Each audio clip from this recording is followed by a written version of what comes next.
Mais auparavant, je voudrais, Monsieur le Président, je voudrais formuler des prières pour vous en tant que président du CNG, mais formuler des prières pour l'ensemble des membres du Comité national de gestion de la lutte. Ce comité qui montre effectivement qu'il y a un changement de paradigme, parce que vous avez une vice-présidente dans le CNG qui est ça, c'est une première. Quand on voit Isabelle Sambou, multiple championne d'Afrique, je dirais qu'elle a gagné toutes les médailles possibles, qui vient dans le CNG de la lutte pour développer la lutte olympique. Avec la direction technique, vous devez savoir qu'il y a un changement de paradigme. Nous avons Ndiaye Tyson qui mérite sa place dans la lutte parce que c'est une pionnière. C'est elle qui a osé en tant que première femme promotrice de lutte. Et je pense que c'est extrêmement important. Je voudrais aussi saluer la présence de ces hautes autorités qui sont dans d'autres domaines, des administrateurs de société, des inspecteurs d'impôts et des domaines, le trésorier payeur national du Sénégal, qui est le trésorier du CNG, et tant d'autres qui sont là et qui ont accepté de retrousser les manches pour venir accompagner notre discipline nationale. Cela démontre, pour ceux qui l'ignorent,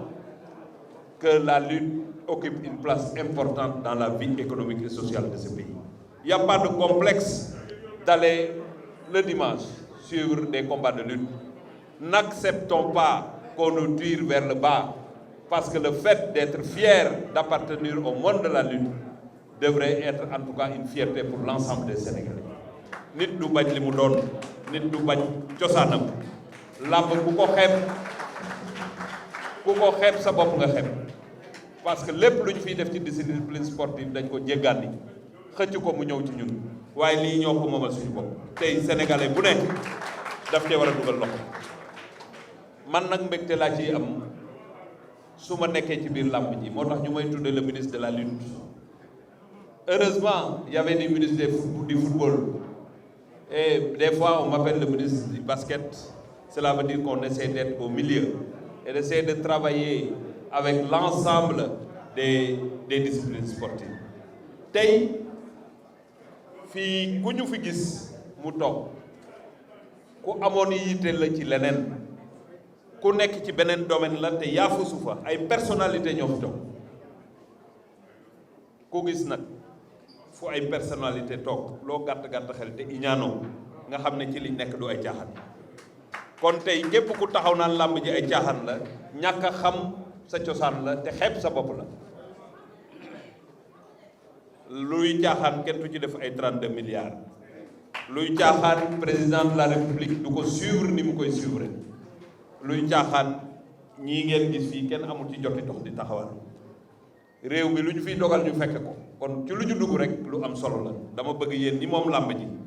man ministre des sports bés dina jot amateur rek lay doon damay ñëw paas ñëw seetaan dama ko daan def avant may nekk ministre des sports demain je ne serai plus le ministre des sports mais yéen di ngeen nekk toujours ñu bëgg làmb nekk ci làmb ji kon yéen a ko war a téel seen bopp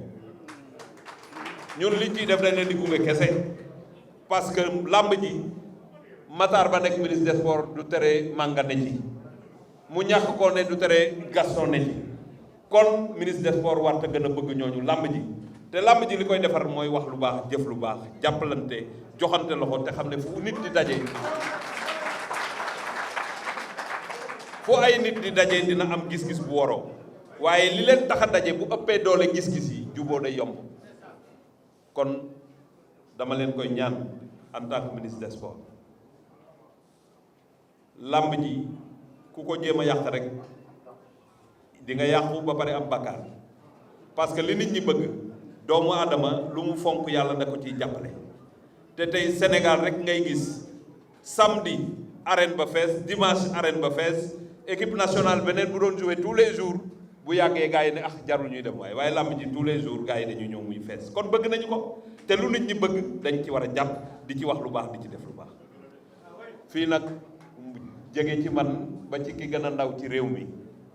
ku ci amul lu yàlla def ci yow luñ la mën a xeebee amul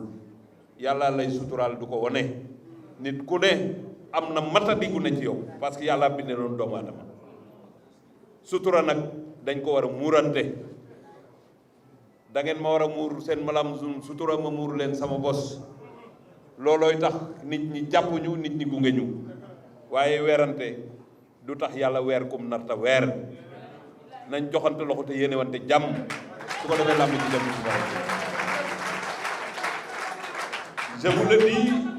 mais j'ai la détermination qu'il faut, j'ai l'énergie qu'il faut pour défendre et protéger cette discipline sportive. danaa ci wax ak ku ne danaa neexal ku ne danaa ci waxtaan ak ku ne waaye ku ko yàq moom man ngay njëkk a dajal mais balaa ngay dajeeg CNG wala nga dajal parce que may ma tuuti dama ne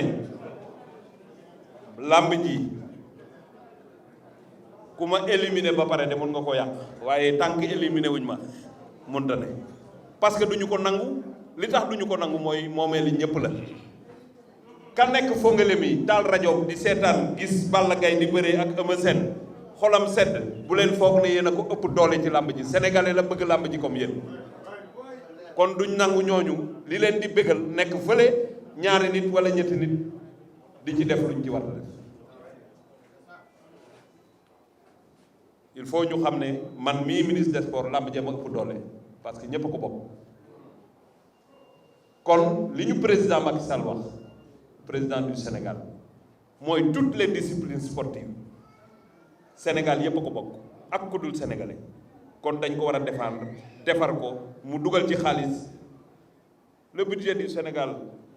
une digression qui n'est pas encore votée et qui sera votée Inch'Allah. C'est la première fois budget sport n'est que 31 milliards de francs CFA. Vous pensez que un budget depuis 1960 ba 2014 mos na egg 10 milliards suñ demee ba mu yegg 31 milliards xam leen ne bokk na ci pàcc yi nga xamante ne jàpp nañ ne am nañ solo ci réew mi kon li dal football moo war a dal làmb li dal làmb moo war a dal beneen discipline ànd joxante loxo tabax pour suñu réew jëm kanam te nag corona bi woon nañu ne bu làmb amul wéetaay bari sama gars yi yëpp léegi dañuy teg film rek di seetaan làmb parce que dañ koy namm duñu am lu ñu def corona bi ñëw na taxawal lépp ñëpp wéet nañ waaw yàlla nag bu la joxee signal ne la lii bu yàqoo lu ko rawul ngay indi yëg ci sa xol da ngay am fulla nag lu bugg a yàqu ñu teel cee jóg luy nekk lu bon ñu teel cee jóg lépp lu ñu nar a tardeel ñu teel cee jóg ba nga xamante ne amateur bi nga xamante ne day toog këram jël xaalisam sañse ba jekk bu ñëwee ci làmb ji buy ñibbi xolam set loolu war nañ koo jiital ci suñu xalaat loolu nag li koy indi je suis en train de vous parler de vos anciennes ou bien vos futurs chantiers. Le premier chantier que je vais vous demander de gérer kenn du tabax ci ay ci jàmm la nit ñi di tabax. Je demanderai au président du CNG, à l'ensemble du CNG, de régler tous ces conflits et de réunir tous les membres de la famille de la lutte. waxuma arbitre waxuma mbër waxuma ku ñu ma ne jàmm boo koy lal liggéey boo koy lal da nga koy lal ci jàmm tey beneen époque la. Il y a un CNG qui est parti, le docteur Anoussar, que je félicite au passage, je l'avais déjà dit.